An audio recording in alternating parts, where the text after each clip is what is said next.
আমন্ত্রণ সংবাদ এক নজরে, সঙ্গে আছি মোহাম্মদ ওয়ালিউল্লাহ। ইতালির রোম থেকে ঢাকাগামী বিমান বাংলাদেশ এয়ারলাইন্সের একটি ফ্লাইটে বোমা হামলার হুমকি দেওয়া হয়েছে। অপরিচিত নম্বর থেকে হজরত শাহজালাল আন্তর্জাতিক বিমানবন্দরে ফোন করে এই হুমকি দেওয়া হয়। যদিও সকাল ৯টার পর ২৫০ যাত্রী নিয়ে নিরাপদে অবতরণ করে বিমানটি। বর্তমানে নিরাপত্তা কর্মীরা প্লেনটিকে ঘিরে রেখেছেন, সেখানে তল্লাশি চালানো হবে।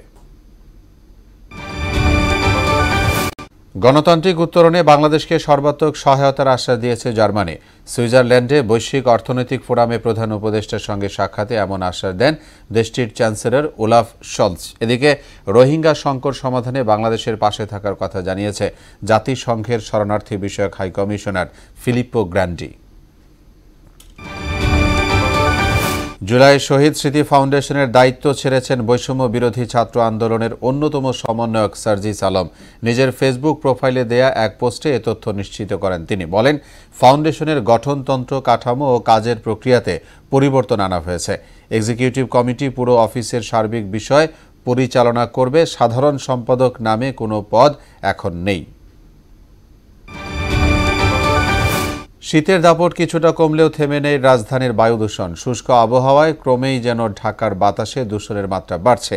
এই অবস্থায় বিশ্বের ১২৪ শহরের মধ্যে বায়ু দূষণের শীর্ষ ২-এ উঠে এসেছে রাজধানী।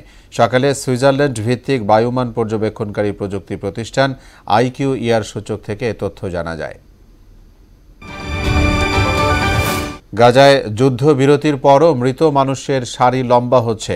ইসরায়েলি হামলা না থাকলেও টানা ১৫ মাসের আগ্রাসনে প্রাণ হারানো অন্তত ১২০টি মরদেহ উদ্ধার করা হয়েছে।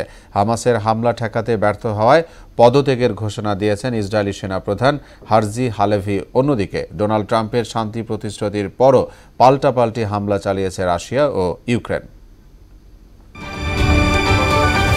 সেন্ট কিটসে দ্বিতীয় ওয়ানডেতে ওয়েস্ট ইন্ডিজের ৬০ রানে হারিয়ে ৩ ম্যাচের সিরিজে সমতা আনল বাংলাদেশ নারী দল।